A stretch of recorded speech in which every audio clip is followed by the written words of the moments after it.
শোষিত বঞ্চিত চাহ শ্ৰমিক উগ্ৰমূৰ্তিত দেখি তৎহেৰাল ডিগবৈ পাৱৈ চাহ বাগিচাৰ পৰিচালক কায়েম সিং চেৱাটৰ পুৱা বাগিচাখনৰ কলঘৰৰ সন্মুখত আটছাৰ নেতৃত্বত চাহ শ্ৰমিকসকলে বিভিন্ন সমস্যা সমাধান বিচাৰি প্ৰতিবাদ কৰিছিল।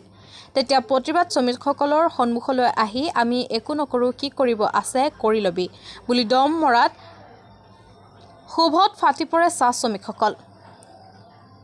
লগে লগে শ্ৰমিকসকল কলঘৰৰ ভিতৰলৈ সোমাই গৈ প্ৰতিবাদ কৰে। উল্লেখ্য যে বাগিচাখনলৈ এজন পৰিচালক সেৱাত অহাৰ পাছত শ্ৰমিকসকলৰ ওপৰত হিটলাৰীৰ শাসন চলাবলৈ লৈছে। PFৰ টকা নাপায়, চিকিৎসা সেৱা নাই, চিকিৎসালয়ত ফেন নাই, মজুৰি পৰি বিদ্যুতৰ মাচুল কাটে যদিও এতিয়াও বিদ্যুৎ বিভাগক 29 লাখ দিবলগীয়া আছে। বাগিচাৰ স্থানীয় নিবনুৱাক বঞ্চিত কৰি বহিৰাগত মানুহক নিযুক্ত দিছে। সামান্য কথাতে শ্ৰমিকৰ ওপৰত শাস্তিমূলক ব্যৱস্থা গ্ৰহণ কৰি ব্যৱস্থাত ভুগি ভুগি এক প্ৰকাৰৰ শ্ৰমিকসকল অতিষ্ঠ হৈ পৰিছে। ফলত আজিৰ এই প্ৰতিবাদ। পাছত শ্ৰমিক উগ্ৰৰূপ দেখি লুটুহেতু হৈ ওলাই আহি শ্ৰমিকৰ সকলো সমস্যা অহা 15 দিনৰ ভিতৰত সমাধানৰ প্ৰতিশ্ৰুতি দিয়ে। ফলত 12 বজাত প্ৰতিবাদ সামৰণি মাৰে। অৱশ্যে অত্যাচাৰী পৰিচালকক শ্ৰমিকসকলে ভালকৈ কৰ্কৰ্ষণা কৰে। ডিগবৈৰ পৰা নিতুমণি শইকীয়াৰ ৰিপৰ্ট, নিভাছ অসম লাইভ। ব্যৱস্থা হ'ব লাগিছিলে, ফেন ব্যৱস্থা বিলটো বাঢ়ি আছে বুলি গোটেইখিনি মানে ফেনটো খুলি থৈছে যে এইটো বিলটো বেছি বাঢ়ি গৈছে বুলি। আৰু কি হ'ল, আমাৰ ল'ৰা ছোৱালী, আমাৰ বাগানৰ ল'ৰা ছোৱালী আজিৰ তাৰিখত বহুত শিক্ষিত হৈছে, পঢ়া শুনা হৈছে। যি ধৰণে মানে আমি আমাৰ মা দেউতাই ইমান কষ্ট কৰি ৰ'দে বৰষুণে কাম কৰি ইমান কষ্ট কৰি তেওঁলোকে পঢ়াইছে, তেওঁলোকে আশা কৰিছে যে আমাৰ ল'ৰা ছোৱালীয়ে যাতে চাকৰি এটা পাওক বুলি। কিন্তু আজি দেখিব পাইছোঁ মেনেজাৰে তেওঁৰ কিবা ৰিলেশ্যনৰ এজন ব্যক্তিক মানে বাহিৰৰ পৰা আনি তাক মানে বলপূৰ্বকভাৱে তেওঁৱে হ'ব বুলি মানে হেৰি দিছে। বাগানৰ ইউনিট বডি আৰু আটছা আৰু পুৰা শ্ৰমিকে তাত বিৰোধ কৰিছে যে আমাৰ বাগানৰ চাকৰি, আমাৰ বাগানৰ মানে ৱৰ্কাৰ পাব, ল'ৰা ছোৱালী পাব লাগে। কিন্তু তেওঁ নাই, মোৰ জবনি ছবি ল'ব, মই এটা মেনেজাৰ আছোঁ, মই যাক দিম তেওঁ হ'ব বুলি হেৰি কৰিছে। আৰু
গেটৰ মুখতে আমি চব শ্ৰমিকে বিচাৰিছিলে পৰিচালকজন আহে, পৰিচালকজন আহিলে কিন্তু দম ভালি এইবিলাক আমি কৰিব নোৱাৰোঁ, তোমালোকে যি কৰা কৰি লোৱা, এনেধৰণৰ মানে ব্যৱহাৰ দেখুওৱাৰ পিছত গুচি গ'ল ভিতৰত।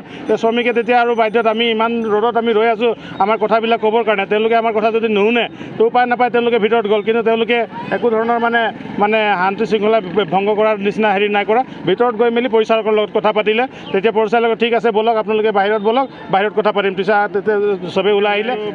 আপোনাৰ পাৱৈ ফেক্টৰীৰ সন্মুখত মানে শ্ৰমিকবিলাকে মানে ৰৈ মেলি বাগিচাৰ পৰিচালকৰ ওপৰত মানে বিৰুদ্ধে প্ৰতিবাদ কৰি আছে। আমি আহি চালোঁ, বিশেষকৈ তেওঁলোকৰ এটাই মানে দাবী যে বাগিচা পৰিচালক নতুনকৈ যিজন আহিছে, আপোনাৰ 2 বছৰমান হ'ল পিছে, অহাৰ পিছত শ্ৰমিকৰ যিখিনি মানে নিয়মীয়াকৈ পাবলগীয়া সুবিধা তথা তেওঁলোকৰ অধিকাৰখিনি তেওঁলোকক বঞ্চিত কৰি ৰাখিছে। আৰু সেইকাৰণে শ্ৰমিকবিলাকে চবেই বিচাৰি আছে এই পৰিচালকজন যাতে ইয়াৰ পৰা বদলি হয়। তেনেকুৱা দাবীতে তেওঁলোকে একদম চবেই হুলস্থুল লগাই যে পৰিচালকজন নানান ধৰণৰ মানে মেডিকেলত মানে ডক্টৰ নাই, এজন মানে 2টা ডক্টৰ থাকিব লাগে, এজনেই ডক্টৰ আছে, মেডিকেল ষ্টাফ নাই, ট্ৰিটমেণ্ট ভালকৈ নাপায়। তেওঁলোকে শ্ৰমিকে আপোনাৰ PFৰ যিটো ৰিটায়াৰমেণ্টৰ পইচা তেওঁলোকে তেওঁলোকে 2-3 বছৰ ধৰি পোৱা নাই।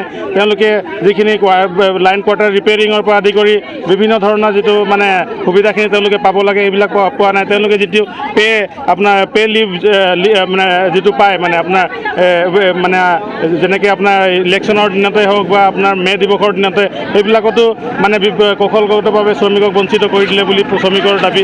আৰু এইবিলাক গোটেইবোৰ মানে এই পৰিচালকজন অহাৰ পৰা ৰিচেণ্টলি মানে আপোনাৰ একো নিয়ম নীতি নমনাকৈ বাহিৰৰ পৰা এজন মানে ল'ৰাক এপইণ্ট কৰি দিয়াৰ কাৰণে মানে শ্ৰমিকে তথা আৰ্চাৰ বিষয়ববীয়াসকলে খুব যে এই পৰিচালকজন অহাৰ পৰা মানে নানান ধৰণৰ মানে অসুবিধাত পেলাইছে শ্ৰমিকক। আৰু যিবিলাকে আপোনাৰ প্ৰতিবাদ কৰিব যায় তেওঁলোককো মানে বিভিন্ন টাম কামত নিয়োগ কৰি দিয়ে, শাস্তিমূলক ব্যৱস্থা গ্ৰহণ কৰে, মানুহবিলাকক মানে বিভিন্ন ভয় ভাবুকিৰে মানে দমন কৰিব বিচাৰে।